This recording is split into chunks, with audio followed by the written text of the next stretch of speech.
Hi and welcome. This is a conversation with Ian Chen, the filmmaker and university lecturer in Taipei, Taiwan. He's worked for the Association of Taiwan Journalists.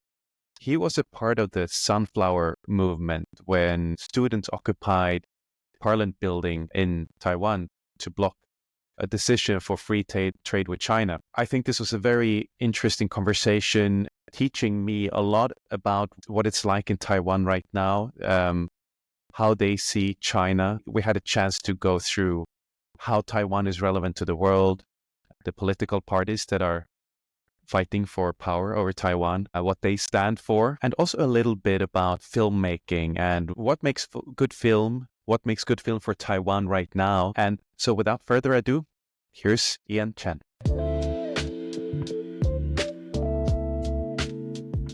I read in the news today, actually, that Taiwan is planning to kill 120,000 green iguanas because of their impact on agriculture. Is this a big political question in Taiwan right now? Not at all. I mean, it only showed up in the international news, and it barely made any blimp in the domestic news. So, but I actually looked it up. What I found is that this particular species had appeared back in 2020. Okay. And so this particular species is really popular it's really popular because, first of all, it's vegetarian. It doesn't eat meat. Oh, it's progressive. Yeah, and it's really mild. So it doesn't attack people. So it's really good as a pet. Okay. So that's why in China they are like breeding farms for these species. So they are not originally from anywhere in Asia. They are from Middle America. So what happens when you bring an extant species that is not originally from here is that they are not compatible to your ecological system. Of course. So somebody brought in this animal into the country without knowing the consequence. And then this animal happened to be a very good breeder. And then they spread like wildfire. And would you consider having one as a pet? Yeah, after learning what they are, You would. Yeah, unfortunately, by the time the government found out that after they start causing problems back in 2020, the government opened up a very short window, about 2 months, where you can register as an owner, but it only lasts for a couple of months. After that, you can't register as the owner, and you will be fined for about 50,000 NT dollars, which is like, oh my God, about 15,000 US dollar, about that. So wait, what kind of Taiwanese? 50,000 in the Taiwanese currency? Sorry, not 50,000, but so about, for every US dollar you get about 30 Taiwanese dollar. Yeah. So okay. After that short period window, you can't register anymore. So even now, I'm seriously considering getting a pet. Yeah, because you don't know if you really want one later. You have to get it now. Yeah, you have to get it back then. Oh, back then. Okay. Yeah, you have to get it back then. Yeah, that's tricky. So now it's kind of it should be a status symbol. People who have one and the people who cannot have one. Yeah, so because back then people didn't know. So the logic was, you can't implement a law without people having knowledge that something is against the law. So when you are going to implement a law that say something is prohibited, you have to give people ways to remedy what they're doing. So for example, if you're going to say keeping this animal is against the law, then you have to give a way for those people who are keeping that animal already. Yeah. So, for example, I'm keeping that animal, so you have to give me a chance to, for me to keep this animal legally. Yeah. So they opened that few months window for them to do that. I think they do similar things with weapons or guns in other countries. Like in Sweden, Yeah, it was amnesty. Like if you had your grandpa's old hunting rifle for a certain time, you can give it to the police, no consequences, right? But yeah, if you do it right. after this window, well, then you're screwed. Yeah, you That's that. screwed. Yeah, Exactly. it's like that. But look, we're not going to talk about iguanas, even if I think they are fascinating and maybe you should consider getting one. But I want to talk more about the bigger picture of Taiwan. Yeah. And maybe we can start this with the question of why you think what is happening in Taiwan right now is relevant to the world. So I think so first of all, there are two W's in your question. What is going on Hmm. and why it matters. And the first question, which is what, is always changing, and that is not unique here. It's the same everywhere.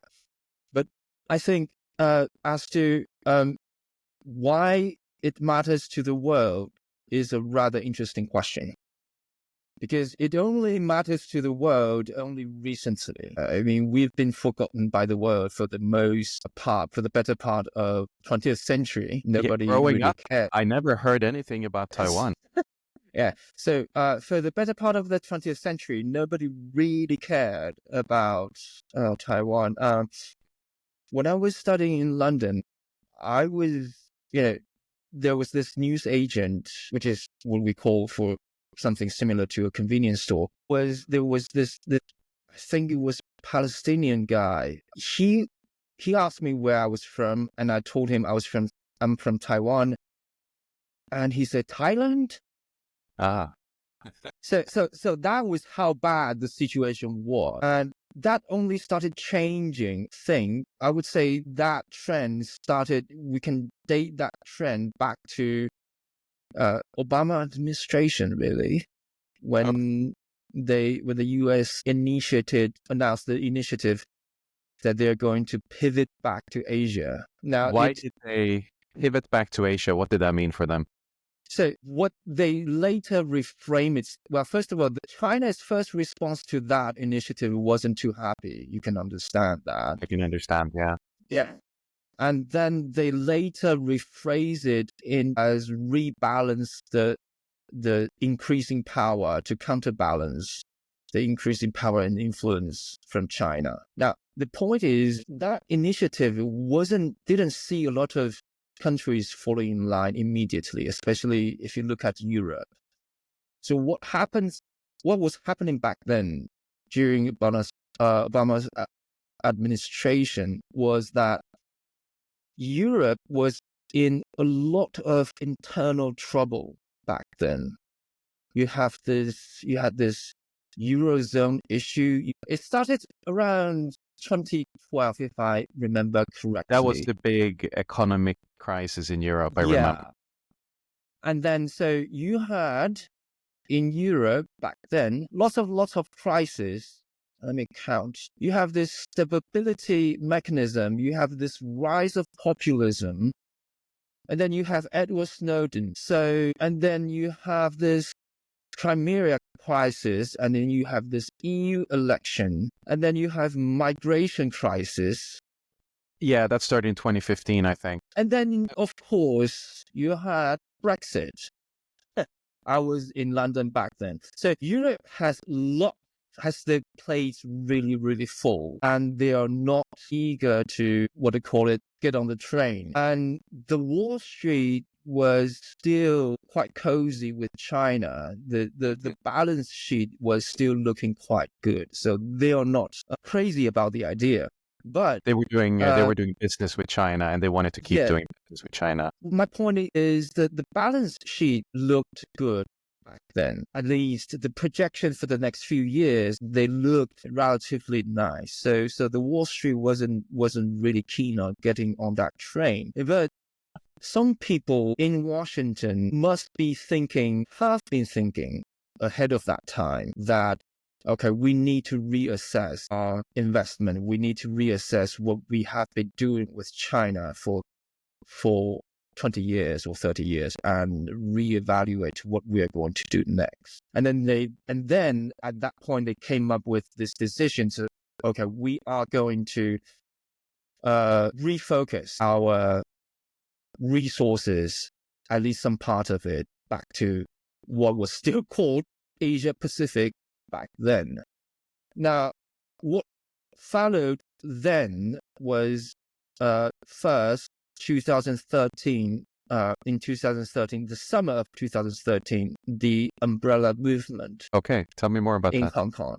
So what I'm trying to convey is that whilst the West, or at least the think tanks in Washington, were contemplating whether they should refocus, redeploy, reconsider their deployment of the resources and military might in Asia Pacific, and rethinking their distance with China and therefore their distance with Taiwan. Whilst they are contemplating that, China will be doing lots of things that will ultimately distance themselves from the West, starting with their tightening their grip on Hong Kong. And we see the umbrella movement in the summer of 2013, and then we see the situation started deteriorating rather fast from there.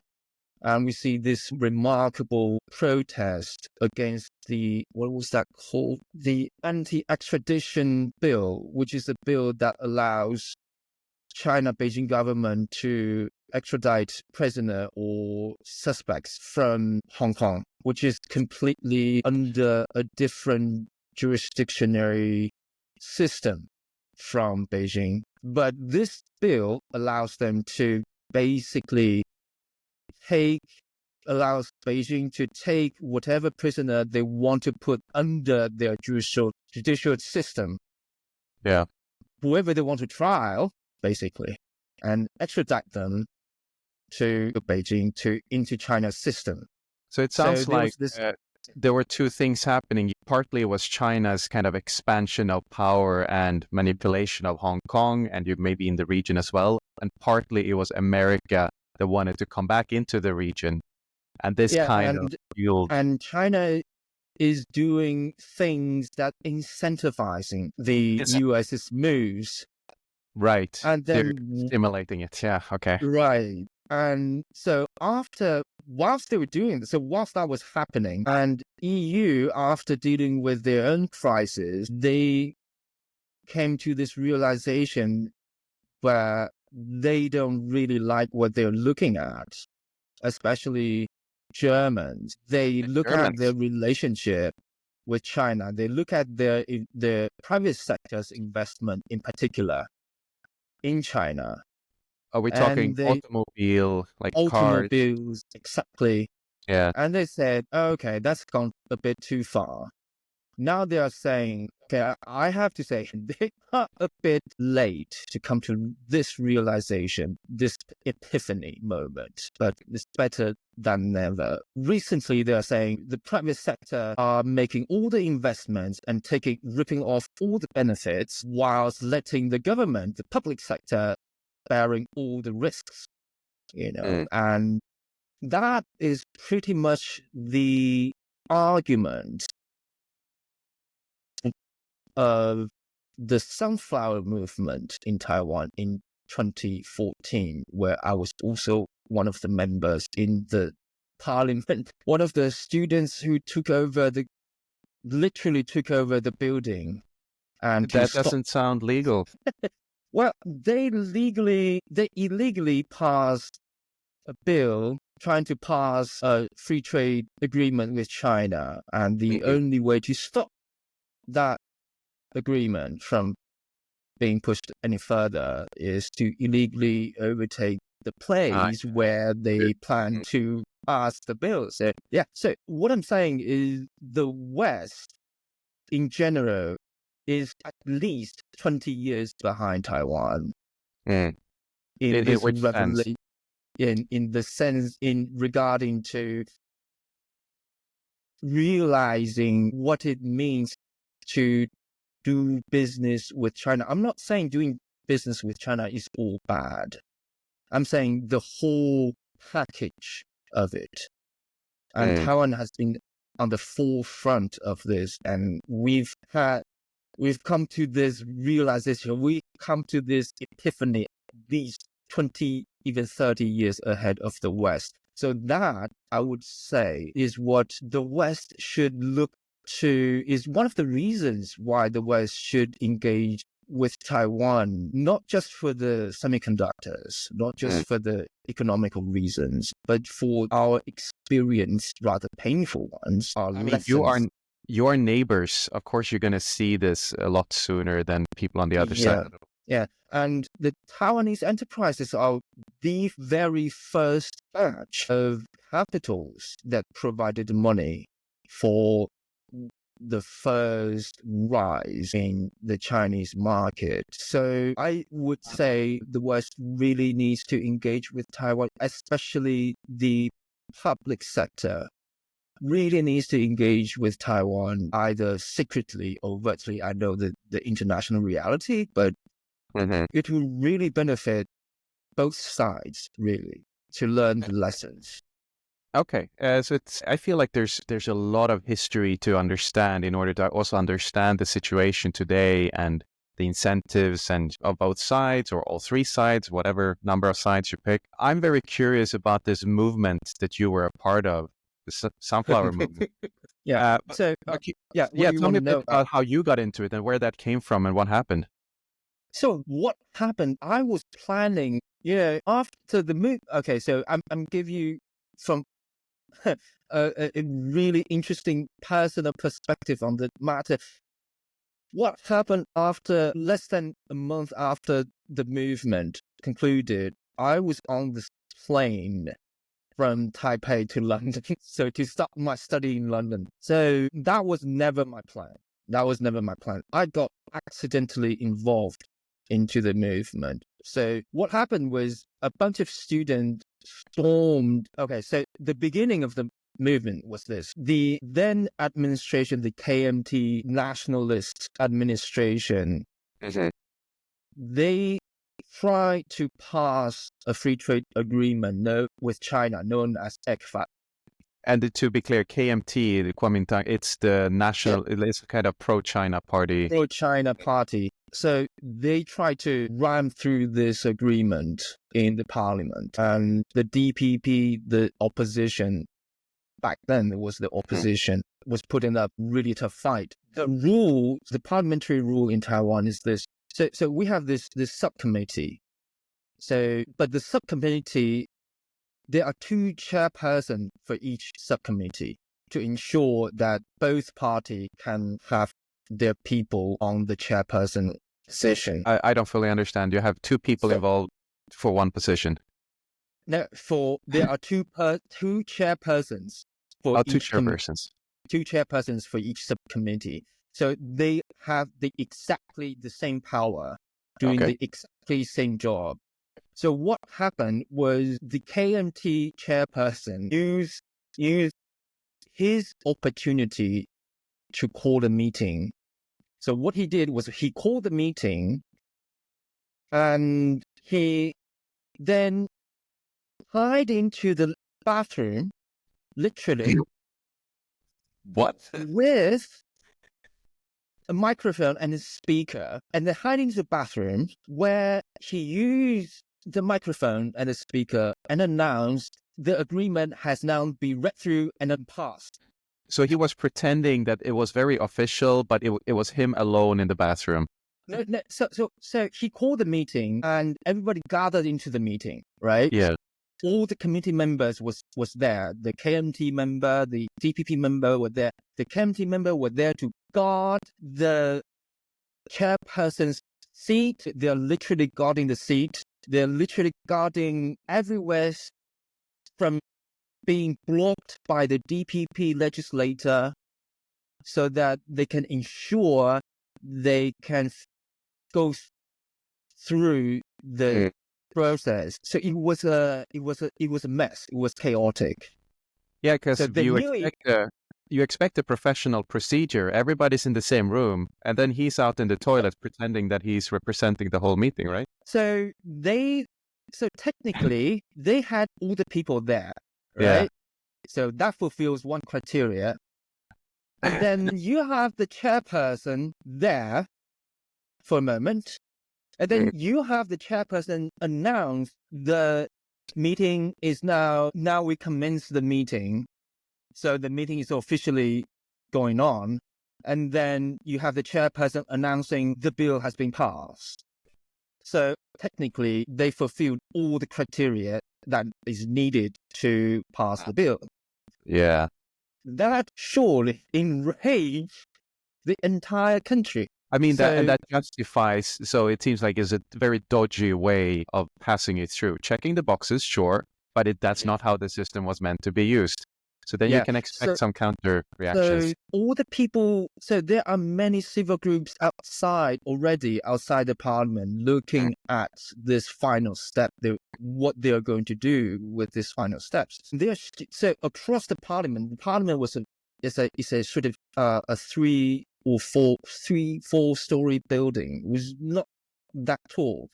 Across the street is this maybe 12 or 15 story high children's hospital. Some students from those civil groups, for some reasons, they thought it was necessary to go up there and to look down and start planning how to storm the building if things went wrong. Okay, it's a military operation almost. And even to them, it was quite a surprise that things actually went this wrong. So they decided to storm the building, they overtake the building, and nobody at that time would have thought somebody would actually storm the building. Things like that would actually happen. So the parliament was actually protected by very thin police force. They easily overwhelmed the police force. Well, was there any violence, or was it all kind of peaceful? Of course, they broke several window panes. Of course, they've been shuffling, but we don't have guns. They didn't have guns. They didn't have knives. Right. So rather, I would say not quite a bit rough, but not so eventfully, I would say.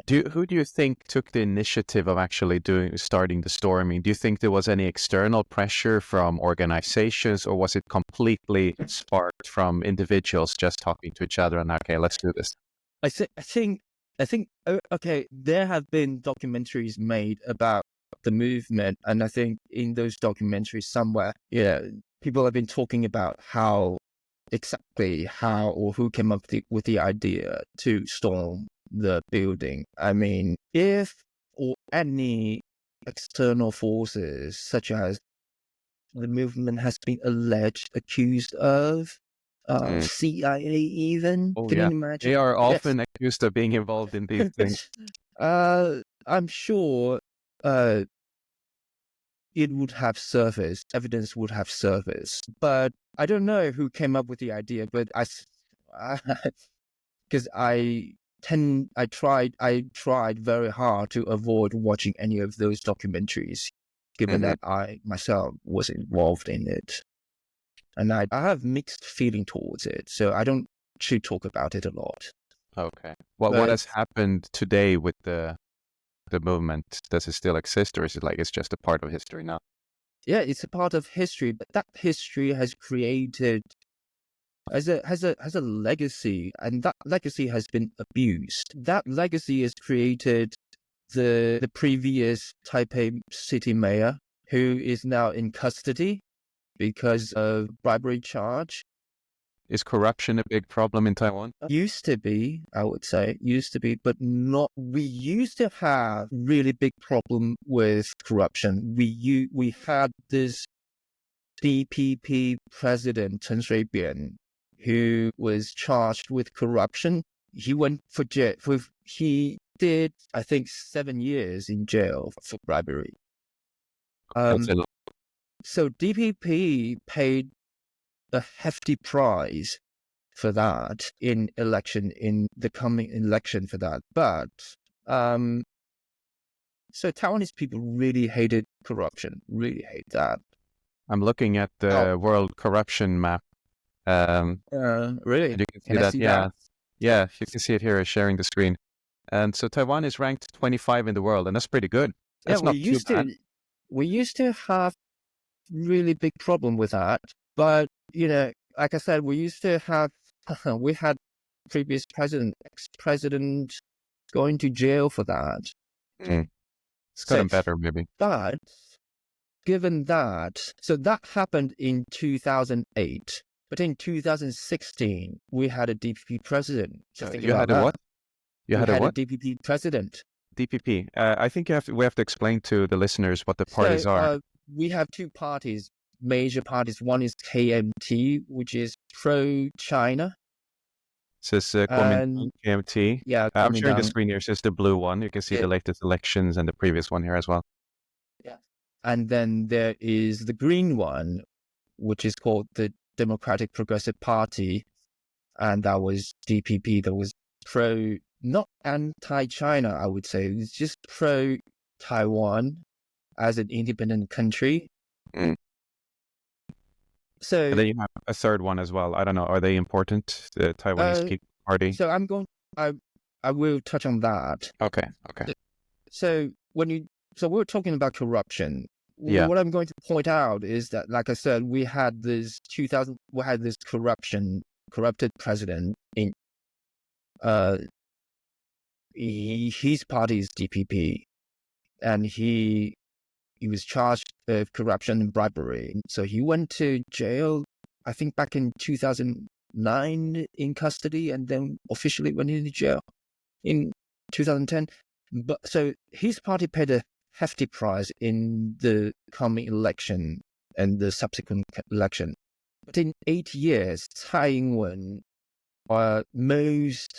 probably most successful president in history, came into power in just 8 years in 2016. So that gives you some idea about how much has changed in those 8 years from 2008 to 2016, which is under KMT's administration, and how much they've failed.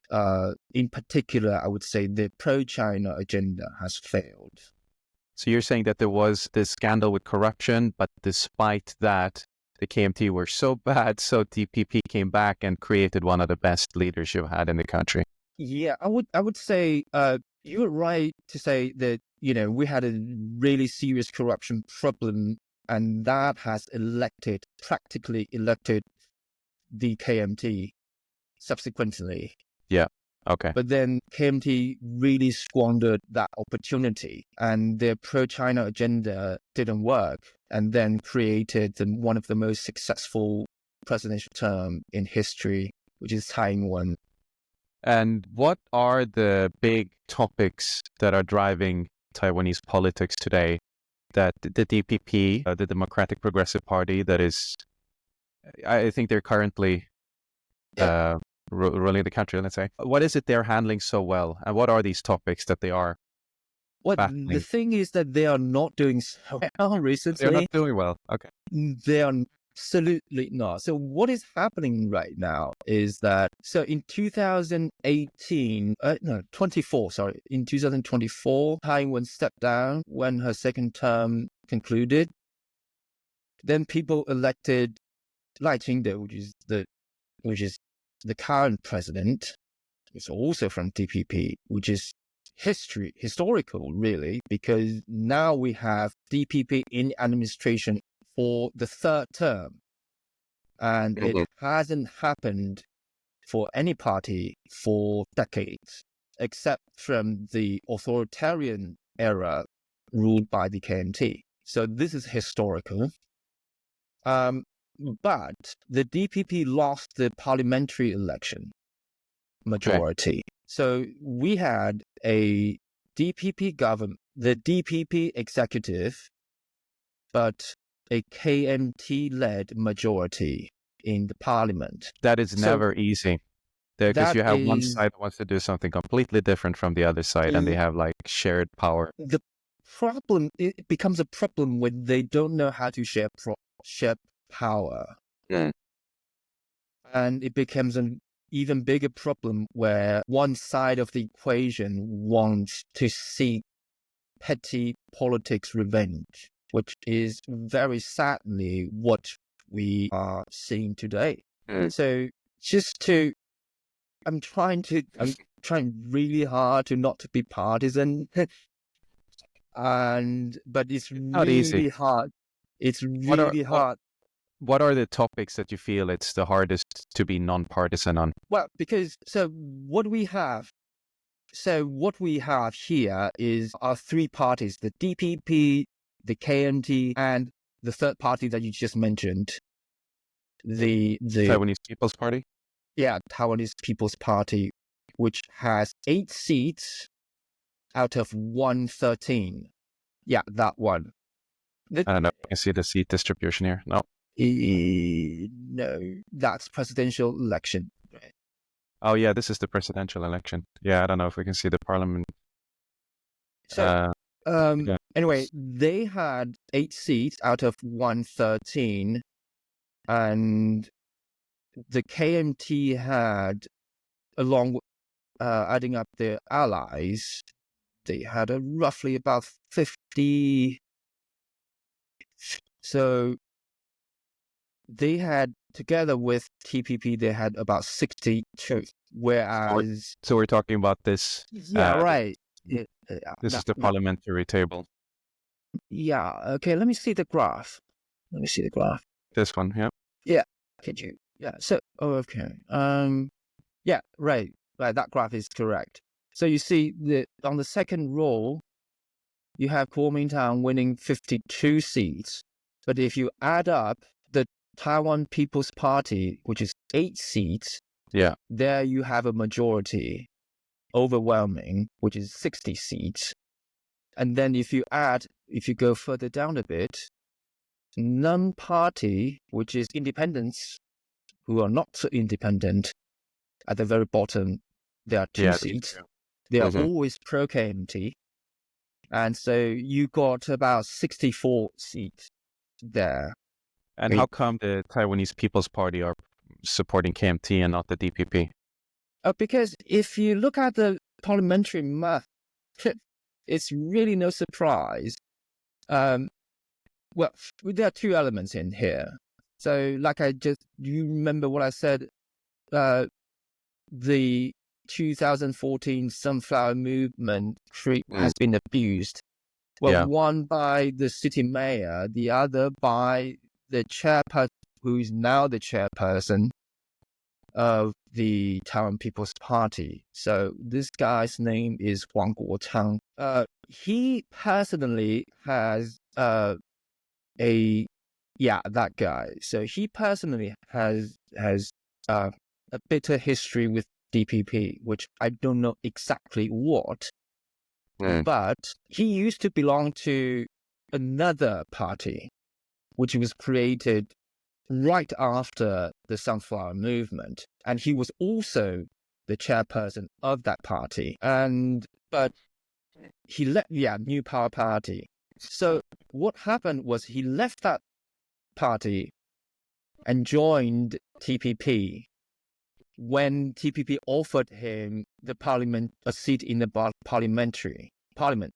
That's a good opportunity for him, career-wise, it sounds like. So when the New Power Party lost the parliamentary election, the TPP party offered him a position in the parliament. So he joined the TPP party. And then he became the star of the the KMT and the TPP alliance. So what happened is that he took this is just my interpretation, which could be criticized, which could draw a lot of criticism. But what actually happened is that he and the caucus leader of KMT proposed.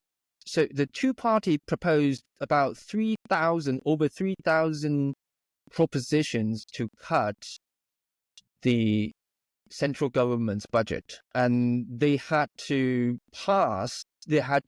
review these propositions and pass these propositions within a few days. And the fact is that when people start digging into these propositions, they're starting to find they're proposing cuts with reasons that don't really make any sense. So it's more about making cuts and then finding reasons maybe than the other way around. Exactly. So, for example, they would say, so in one of these propositions, one of the KMT parliament legislator written down, so they say, because the government has not done such a great job in promoting sexual equality, I'm going to propose a cut in your budget. Okay. So In the equality budget, yeah, is there? Okay. I mean, it's if you have a company and one part of the business isn't doing very well, maybe you should cut it, or maybe it seems like one option. Okay, that's but from another perspective is that if you have not been doing a very good job, or isn't that a reason to isn't that the reason to review what you have been doing, first of all? So what they can do instead is that I'm going to frozen your budget, a portion of your budget, and you come over and tell me what you have been doing, or how do you plan to spend this money, and I'm going to see if I agree to release the rest of the money. That's one option. I mean, I've been in company leadership positions and team positions for a long time, and I've never been in a situation where somebody comes to you and say, "Hey, your budget is cut. I don't want to hear anything about what your plans were." Yeah. So here's another idea. The firefighters' helmet. So the Interior Ministry, they planned $100 million to buy this new helmet that could prevent rocks and sands going into the eyes of the firefighters for $200 million. And one of KMT's star legislator said, because the plan has this word strategic in it, she suspects that this equipment is going to be used during wartime. And therefore, she's going to propose a $100 million cut. How does that sound? It sounds very superficial, like you're not really looking at things or trying to understand them. You are just coming up with very quick reasons that support your agenda. And even if those equipment are going to be used during wartime, what is the wrong in it? Yeah, Shouldn't they be used? Well, KMT doesn't. They like China, right? So they don't want a war. They want maybe to be absorbed by China. I mean, that's the problem. Yeah, that's the problem. Here's another idea. One of their really tough, loud, female legislator proposed a 100% cut from the budget of the public broadcast TV. And the reason, she argued, is that the culture sector has been begging too much. And if they are making movies that really appeals to audience, they wouldn't need the money at all at the first place. This is a tricky question. We have the same debate in Sweden. As there's a big, huge public sector in Sweden, and a lot of parties, they want to cut it, and they're looking at the video games industry that I used to work in for inspiration, and they're saying that the video games industry in Sweden never got any public funding, and it's the strongest industry we have. The movie industry in Sweden gets a lot of funding from public sources, and it's very weak internationally. Well, these sort of debate, I have to say, because, I'm actually a filmmaker. I'm not a politician. I mean, it's hard for us to know, right? We could try to understand, but it's complicated. Yeah. So my expertise is actually more in filmmaking. So I've written an article about how Taiwanese film industry policies have changed. What I can say in short is this: Hollywood has made everybody's film industry in very, very peculiar place. Hmm. Everybody has to compete against Hollywood, and Hollywood needs to compete against Hollywood. And the third thing is even Hollywood is struggling. They So are. Yeah. how do you think even Hollywood is subsidizing That's a good Hollywood? question. I don't know. Do you know? So everybody is, in film accounting, okay, first of all, I've got this book called Complete Film Production Oh, that's Handbook. heavy. That's a heavy And book. in there is a complete section about getting subsidy, tax refund, about this thick. So the point I'm trying to prove is that even in Hollywood, I should say Hollywood invented this stuff, Yeah. subsidizing, tax refund, because from a very long time ago, because Hollywood started making movies earlier than anybody else. And for that reason, they knew from very early on, before anybody started making movies, that making movies can bring business into the States. That's why, and then they punch the calculators, they run the numbers, and then they figure out if I cut 1 billion tax incomes, I'll get 2 billion tax incomes from other sources, from the business that's taken in by the film industry.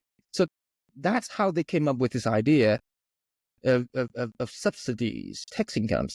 And then, not everybody was crazy about this idea. I would say until this idea of subsidizing film industry really exploded in Taiwan after what? After Lord of the Rings. Lord of the Lord of Rings, the unexpected. Because Lord of the Rings really made an example of New Zealand. Yeah, that's true. So Everybody's going. I had a friend who was there last week in New Zealand, just checking out the Lord of the Rings. I don't know about the rest of the world, but in Taiwan, that's when the government officials, I'm sure in universities, in the industry, people are already, knew this idea of subsidizing. People are already been pushing that idea for years. But in the government sector, that is when they were really shocked. They always need this big shock project, for them to really, there's something to wrap around their head. And Lord of the Ring was that project. And in those years, you hear this everywhere. City marketing, it's really nauseating to think back on that. So what I'm trying to say is that film industry is hard for three reasons. One is capital intense. Number two is knowledge intense. Mm. Number three is labor intense. In modern days economic activities, usually it's, you get hard with just one of these intense. You rarely get two of these intense. When you get three, I think I have a friend who is a producer in Hollywood, and he is one of the hardest workers that I know. He is Really? working, I mean, I want to say 20 hours a day. It's not really like that, but it's up there. So I can imagine that for any country that is not the US, doesn't have Hollywood, to find the people who are willing to work so hard and with limited money, it's just going to be difficult for that country to have a successful film industry, because it requires this combination of these three areas that you said. Yeah. And also, if you think, this is the thing about the cultural sector, the creative sector, is that its outcome, not all of its outcome and its benefit can be measured, is tangible. That's the worst part. So everybody likes to talk about semiconductor. Everybody in Taiwan likes to talk about semiconductor market because for two reasons. One, Taiwan does really well in that sector. Yeah. Number two, it's measurable, it's tangible. So it's really easy to sell ideas to the government sector, to the parliament people, to subsidize, I'm not saying it's anything wrong to do that. I'm saying it's relatively easy. So how many jobs can a fad create? You can calculate that. But how much impact can a good movie bring to a society? You can't measure that. But This is, I don't know, have you read this magazine called Monocle? Yeah, unfortunately. Monocle magazine. It's a global. You can get it probably in Taiwan as well. They release one issue every month, and they have yearly a section that they call soft power of different countries in the world. So they have a top list of the countries that, how are they successful in green environments in the cities, libraries, movie production, education, and all of these things that are a little bit harder to measure. They try to find a metric that they can summarize it.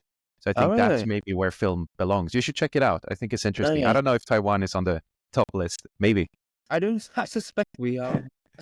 We are. We're not particularly known for our investment in soft power. We're not known for that. Maybe we can do better. Are there any Taiwanese movies that have been successful during recent years, or maybe actually, even fun? So going back to the budget cut, and that proposal didn't go through, because when that proposition came out, it drew this huge tsunami from the cultural sector. People who don't really, who aren't politically active, they came out, and actors, producers, directors, and they came out and slammed this stupid idea. So the KMT caucus backed down and proposed another idea, just to cut 1% of the entire budget, just to save face for the everywhere, like all budgets, just 1% of everything. Just 1% of the public TV. Oh, okay, public TV. Yeah, but it's too late. The damage is done. Yeah. So what I'm going to talk about next is that why all of a sudden this outrage, this tsunami outrage, is because we have had, over the past 10 years, we have had quite some successful, great TV shows on Netflix. There have been series dealing with criminals on death row, so discussing whether we should have a capital penalty. I can give you the list. I don't know which one are you talking about now? I don't know the English title. Hang on. That's always tricky. I'm going to type it out for you. I just searched for notable Taiwan film. Do that. I did that here. TV series. TV series. No, this is Korean. Google doesn't understand the difference between South Korea and Taiwan. Here. I just text you. Okay. All right. Let's search The World Between Us. Yeah. And that was a very successful one. Super. And search these two this time. This is another one. No image. That is the Wave makers. Yeah. These are, so that's public TV service and Netflix. So the phrase I just text you is public TV. Okay. Netflix. Yeah.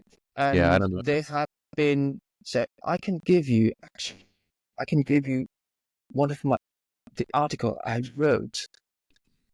Hang on a second. Because right off the bat, I cannot think of any movie that I know is Taiwanese. No, but on Netflix, we have had quite some success, and these are. So I just text you the URL to one of my articles about Taiwanese cinema revival beyond state subsidies. So these are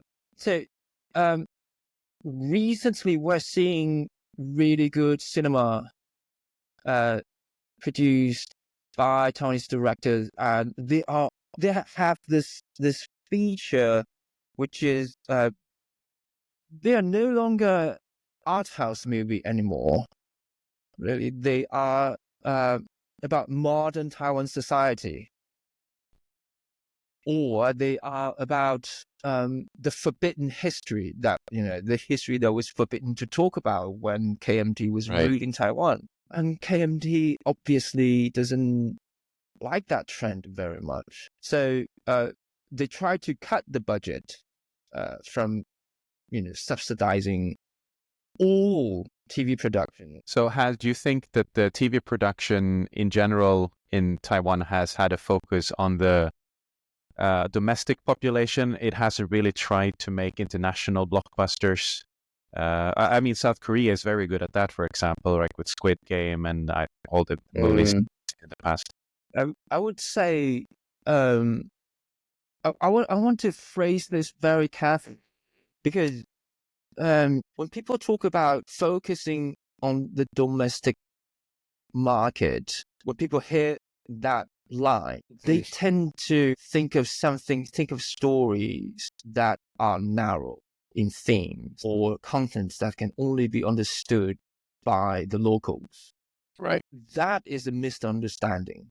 If you look at the success by the Koreans, good stories. So when we teach story writings, we always teach students universally. If you read, we always teach students to write what you know. So quite often we'll find students writing, they're trying to mimic Hollywood writers. They're trying to write like Hollywood. They're trying to create heroes, or they're trying to write agents, revelations that where, someone find a bomb or something like that. I would say to them, don't write those things. You don't know what it feels to have a bomb next to you. You don't know that. I don't know how it feels. Very rare, very few people know how it feels. Only Americans knows how it feels. And that is very unfortunate. Yeah. That is very unfortunate. So don't write that because you don't know how it feels. Write something you know, and write it in the way that conveys your feeling, in the way that your audience can feel what you feel. So that is how the Koreans do it. Yeah. That is how the good stories cut through. So, yes, to answer your questions, have the filmmakers in Taiwan been focusing more on their own stories? That is exactly what had happened over, I would say, ever since the DPP took over ever since Taiwan took power, I would say. That opened up that was 2016. Even before that, I would say in 2012, 13, when there was this atmosphere in Taiwan where Taiwanese started to realize that China is not the world. China may be a part of the world, maybe even one of the portals to the world. Yeah. It's not the. It's not the world. I just looked at this chart. Is there any kind of correlation with how people? Do you know this chart? Have you seen this before? Yeah. Okay. They've been calling.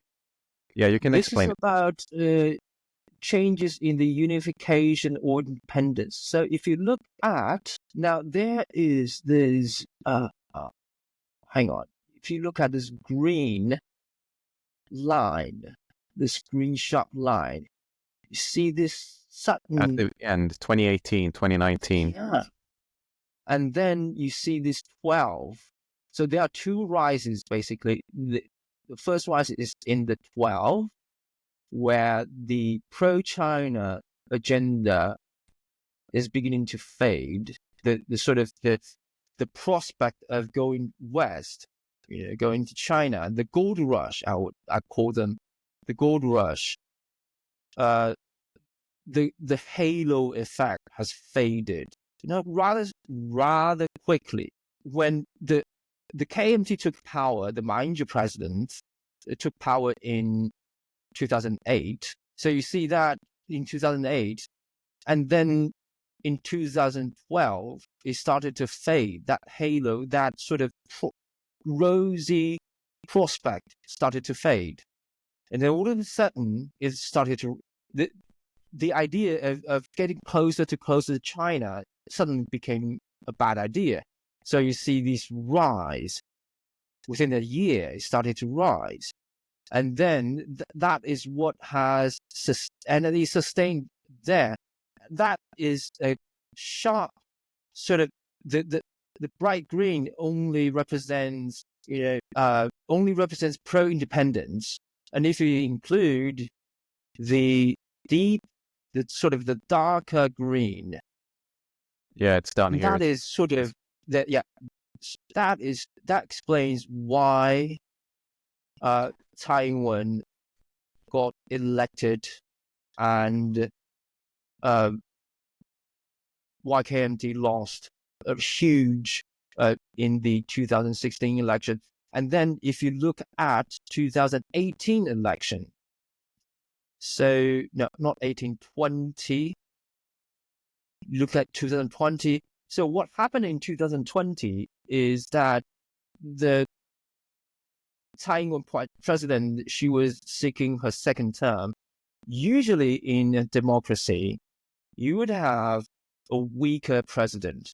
No matter how well you do in the first term, you will always win a weaker mandate. Not for this woman. So for Taiwan, she won a overwhelming 8.7 million votes from an 17 million electorate.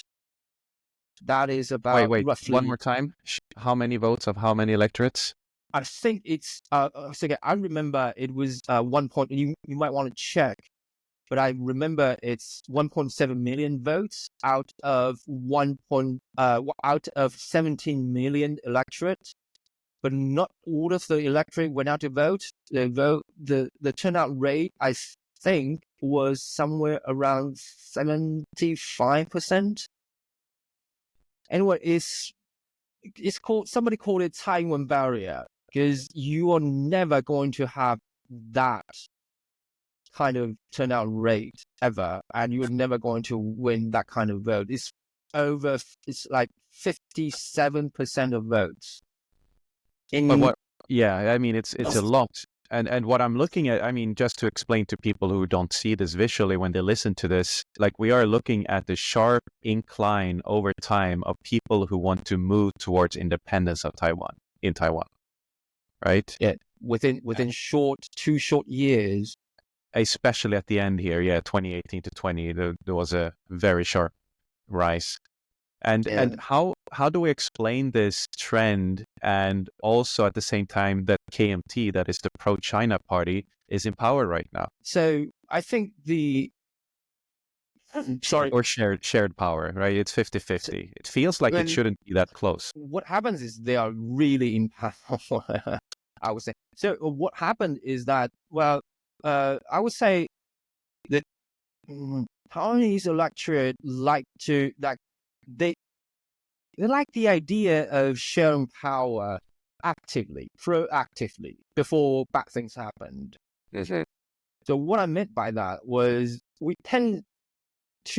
have this track record of giving power to one party in the central government election and giving party to another in the other election. So, for example, in 2016 election, people gave mandate to the DPP party, and they also gave mandate to the parliamentary mandate to the DPP party. And what happened next was Taiwan started a series of reform that triggered a tsunami of opposition. And one of the reform has put Taiwan on the world map, really, which was leading the agenda of legalizing the same-sex marriage.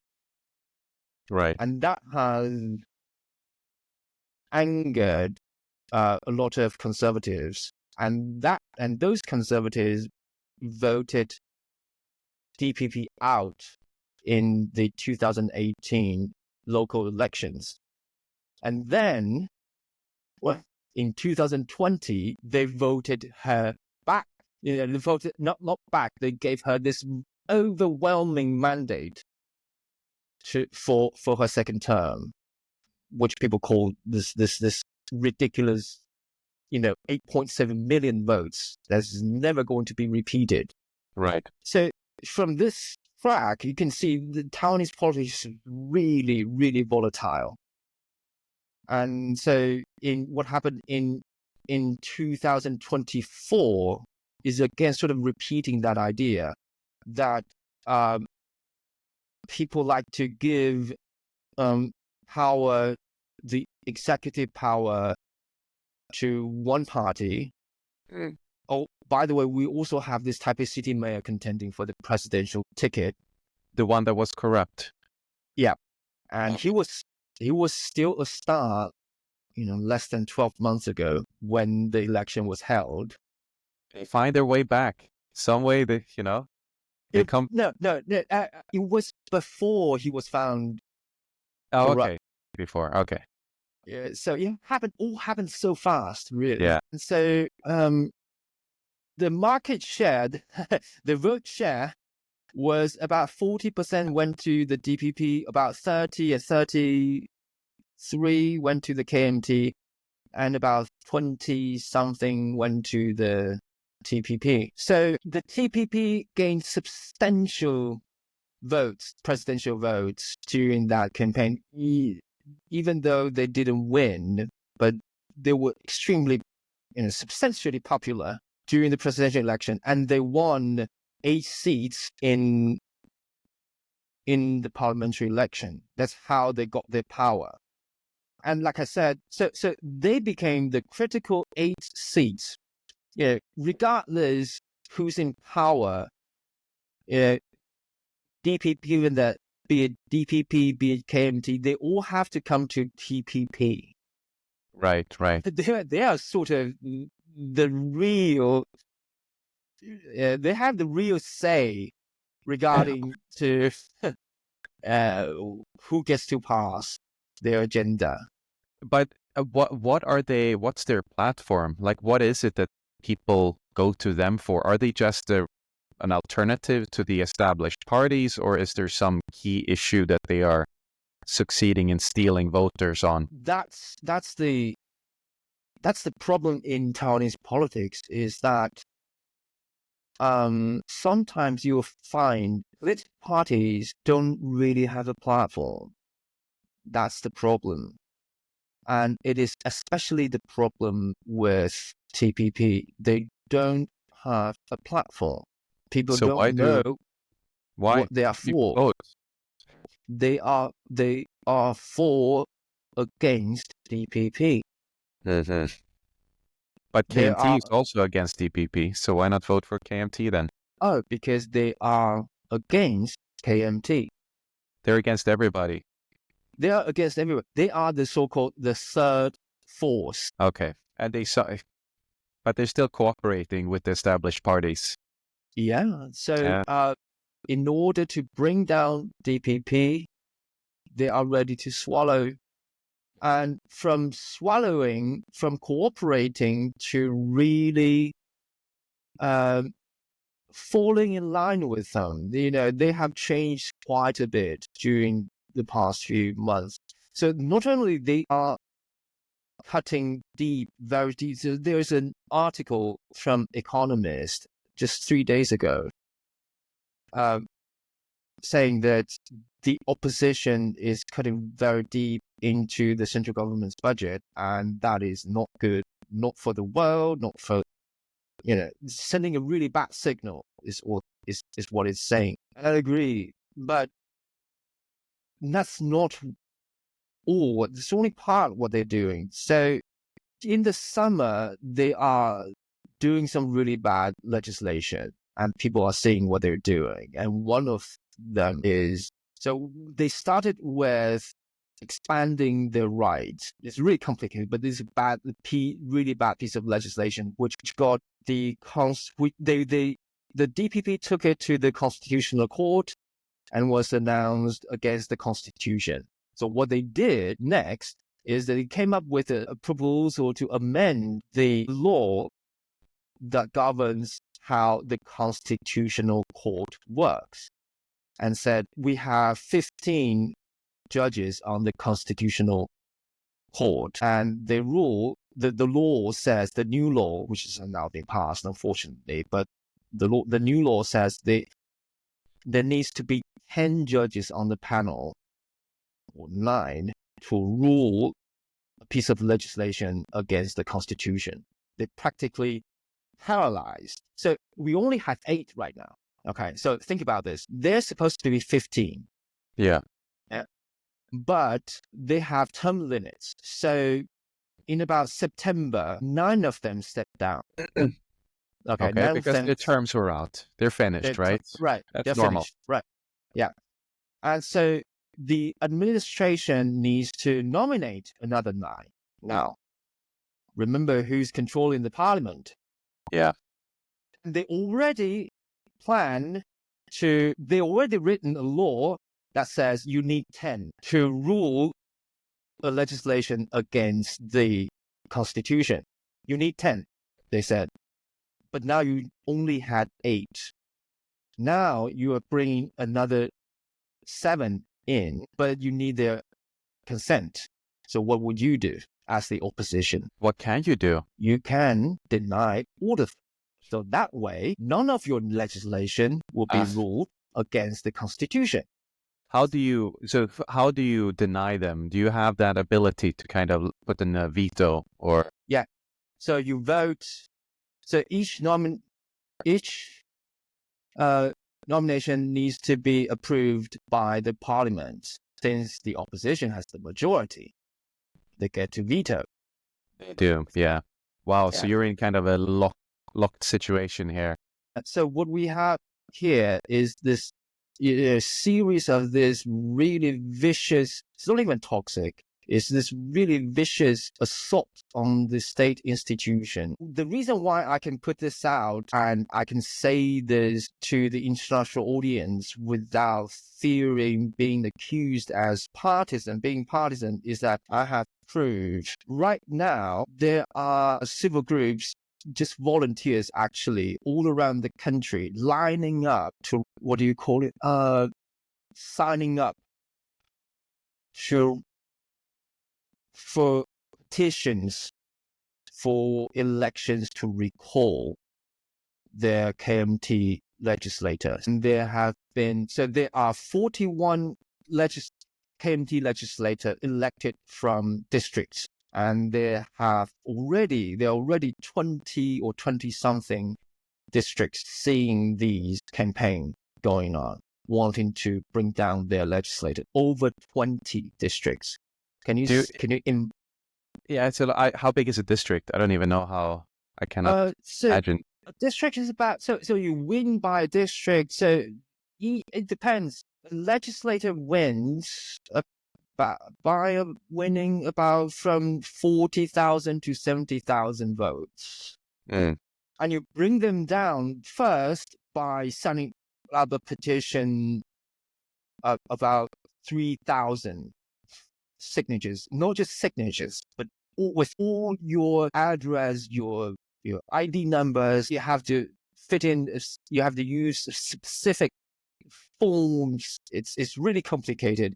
It's designed to be complicated so that you Yeah, you know it's real when it's happening. No, so that it's really hard to bring down an official. So what do you have? You have 20 different districts where there are 3,000 people. It's on the way, at least, with all this personal information. It's not fraudulent. It's real people. And they're basically saying, bring back our representative. I'm saying that there are over 20 districts that are seeing this campaign going on. Right. In some districts, the signups have accumulated over 10,000. So what you need to actually bring down someone is that you have several steps. The first steps, you need to accumulate your signups petitions to 3,000. And then you need to go into the second step, where you need to accumulate to 10% of your electorate, the district's electorate. So which is like 20 or 30,000. Yeah. And then it becomes real. If it becomes real, you get an election. And then the recall vote needs to first pass 25% of the vote by which the legislator won the seat. Yeah, that's tough. And then I guess we'll see what happens.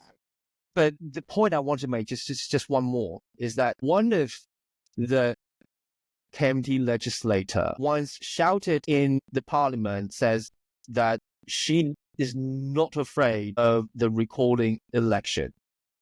But some days ago, they passed one of her legislation bill that demands the government to change the format of the petition signature. If they don't obey, they will frozen their budget by 50%. So they have done all this work, and basically to prevent the work from coming to fruition, they say, we're changing the process. Yeah, we're changing the process. Yeah. Wow. Yeah, I know that I've heard of similar situations in Sweden where, you have that? Well, it happens in smaller towns where I just know one specific example where they were doing a collection of names, and then the party in power were doing everything they could to find issues in this. Like they would do some blanket search and like reject maybe 70% of the names. And then when you went in to review these rejections, they were either arbitrary or the reason for rejection, like it wasn't that obvious. So, I know that if you are in power, there's a big incentive for you to just do anything you can to prevent these kinds of signature lists. And how do you handle that? It's not a national problem. It's not, and I don't know how they handled it in that specific case. But I think what happened was that the party that was behind the name collection, they pushed back. They went to the administration to ask for all of the comments. Like, we want to know who went through these name lists, and we want to get the full list with the comments. And so they did all that work. They got like stacks of papers, and they just started doing the counter work on this, and they pushed it through again, and it became a big debate. And I am not sure what eventually ended up happening. So I'm not going to speak to that. It's a small town. I rather like, in the West, where things can get ugly, but still in the line of civil. It seems civilized, but it's really ugly. But still, there is a certain, I wouldn't say gentleman thing, but I would say there is a certain rules that people, no matter how ugly you are, you still don't cross. But unfortunately, that's not what we're seeing here. And so what I would say at this point is that, after reading that, regarding that Economist article saying that we are sending a really bad message to the international society, which I totally agree. What I would say on that point is that we need a little bit more understanding from the international society. And for example, when they see Taiwan's parliament majority is making deep cuts into defense spending, from the surface, you would think, wow, Taiwanese people what are they thinking? Do they want to get closer to China? What are they thinking? Yeah, but why now? Why now? But if you look closely, like I just said, you would find that these cuts are inciting this humongous tsunami of outrage that is going to backlash them. Whether or not these outrage will eventually succeed in recording, in bringing them down is another matter. It was more of a matter of technicalities, really. But it's really important to see now we have this backlash coming up, and to interpret matter that these cuts don't represent. They don't read them as the signal that we are sending. As when you want to interpret it, the signal we're sending include all of the things that is going around on the ground. Is public expense a big topic now, like preceding these cuts? Because imagine they don't come out of nowhere. I'm thinking about what Donald Trump said recently, that he wanted Taiwan to increase their military spend to 10% of GDP. Or something like 10%, that. 10%? I think I'm not sure. 10%.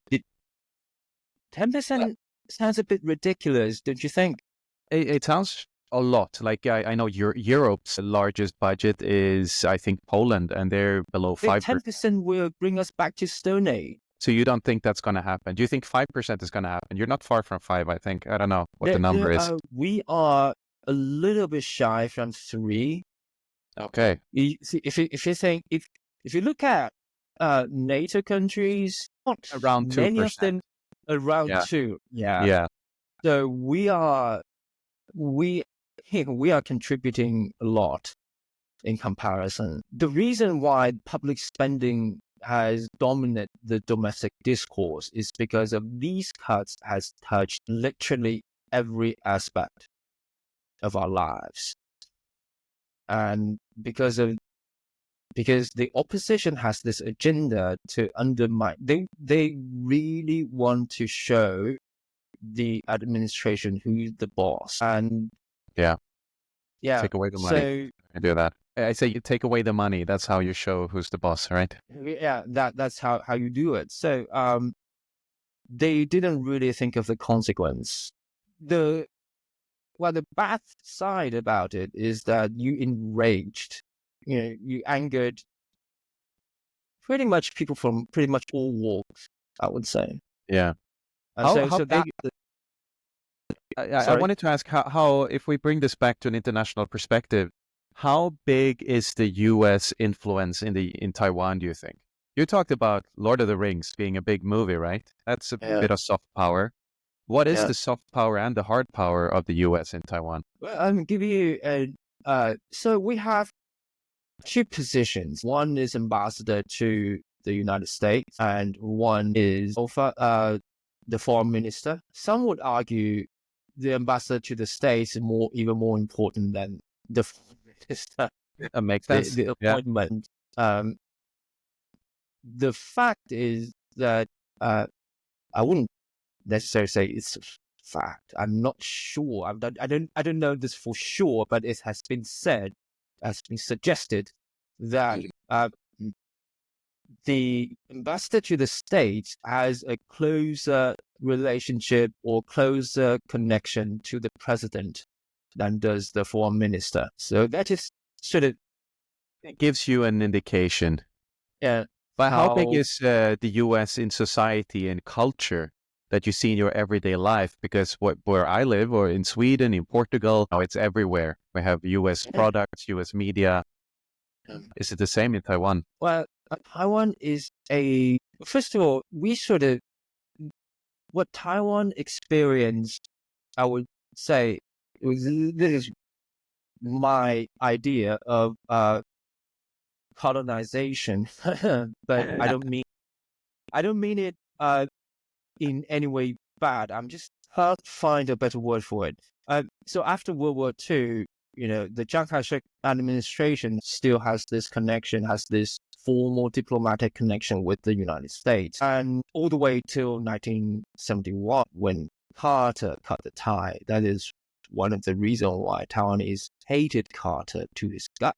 Was he more pro-China, like he wanted to not cause any problem? Yeah, I would say he inherited the one China policy, but yeah, some said he cut the tie with Taiwan and built a diplomatic relationship with China to seek the second term, which he didn't win. Yeah. And so he screwed us for nothing. Can we put it that way? Yeah, you can put it that way. That's allowed.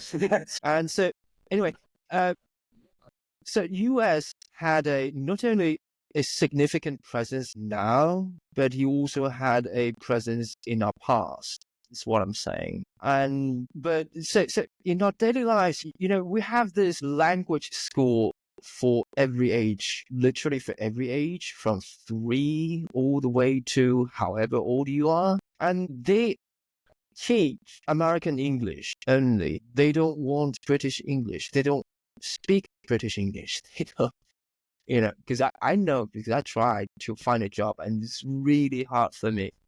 What do you mean, a job? I try to find it, when I was first back from London, I spent 3 years in London Film School which was a pressure cooker, and I was really sick of filmmaking. I swear I don't want to touch filmmaking anymore.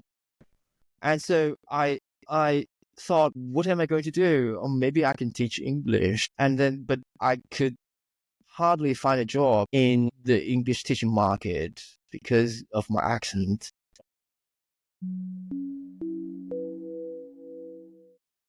I wanted to just wrap up the conversation talking a little bit about propaganda. I mean, propaganda is a difficult topic because, well, if you're inside it, it's hard to see it. And if you're outside it, it's annoyingly obvious. And you can be affected, you can be under its effect, you can be partisan, lots of issues.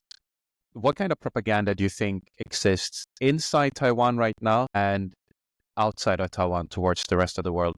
Do you see anything? There's a lot. We have been at the forefront of this sort of what they call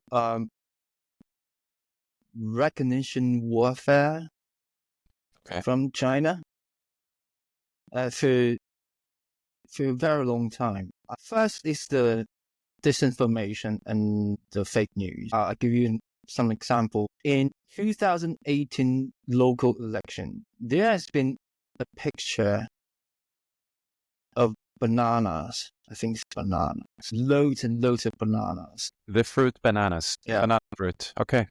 Yeah. So, with this caption saying these banana fruits has been wasted because the government didn't do certain things, which cost votes and turned out to be not real, completely fabricated.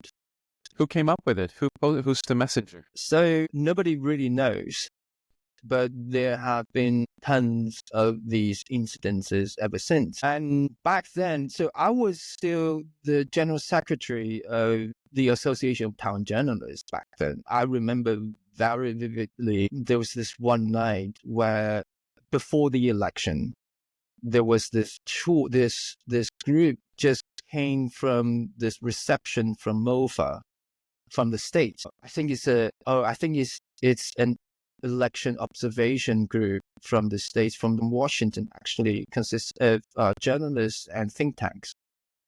And they had a rather big gathering at a restaurant, local restaurant.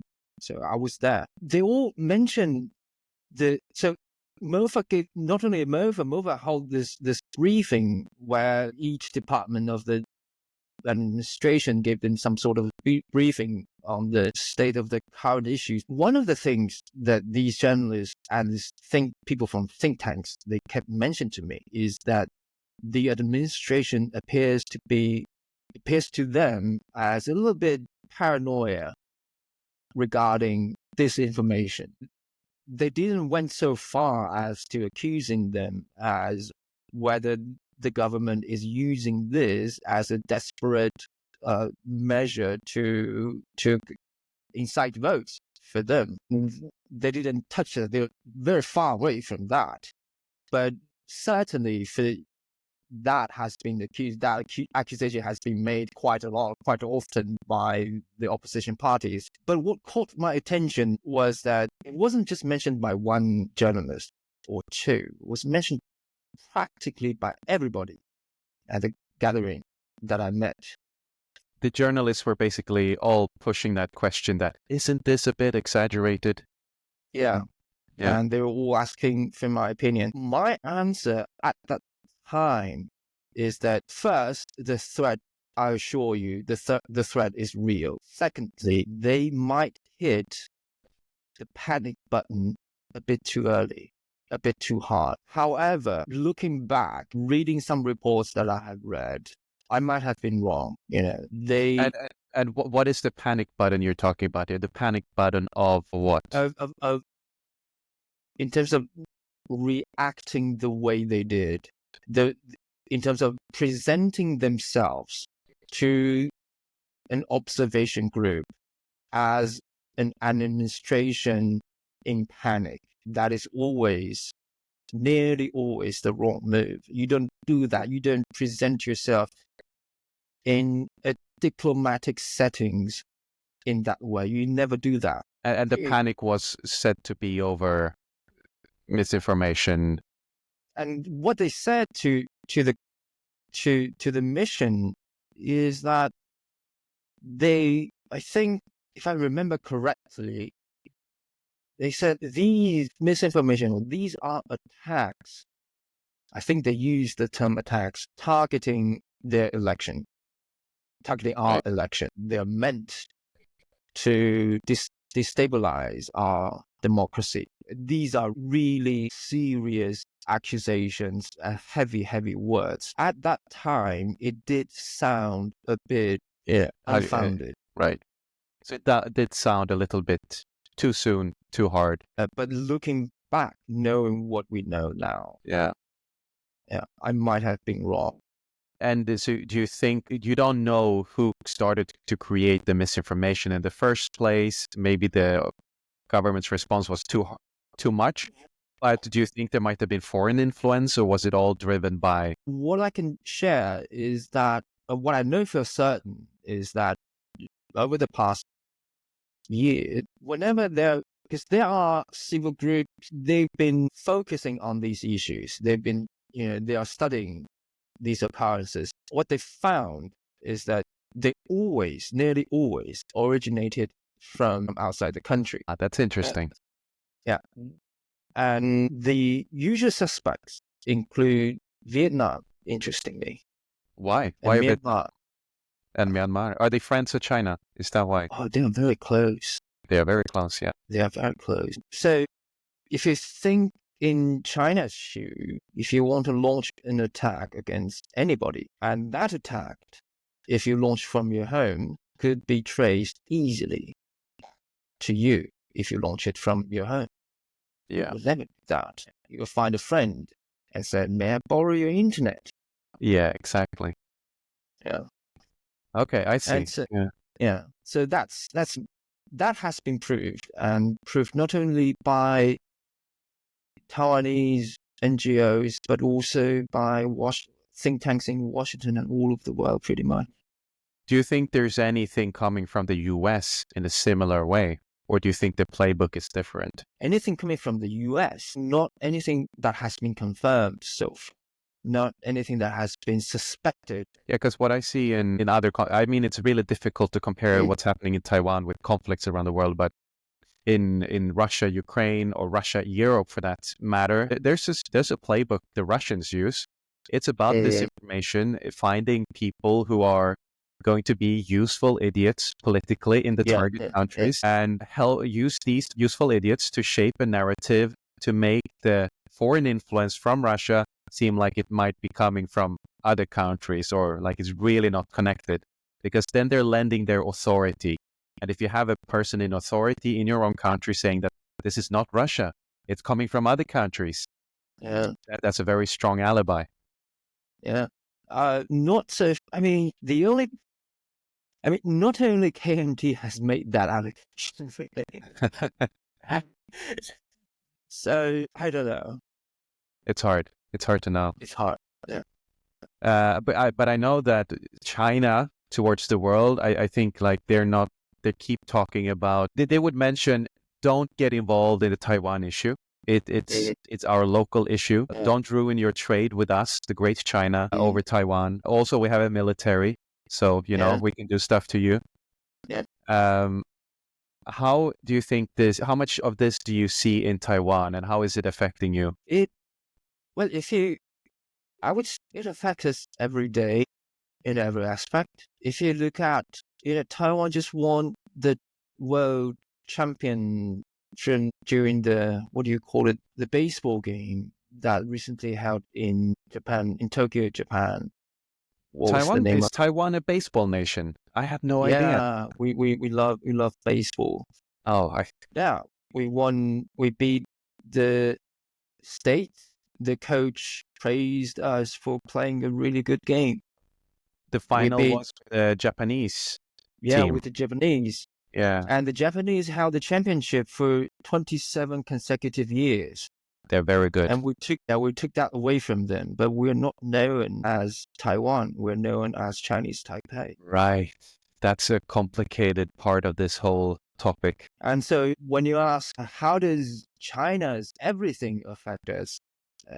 Where does it affect us? I'd say everywhere, even there. So when our people broadcast the game, they had to struggle how to call our team, whether to call our team Chinese Taipei, or they had to struggle whether to call our team Taiwan, Team Taiwan.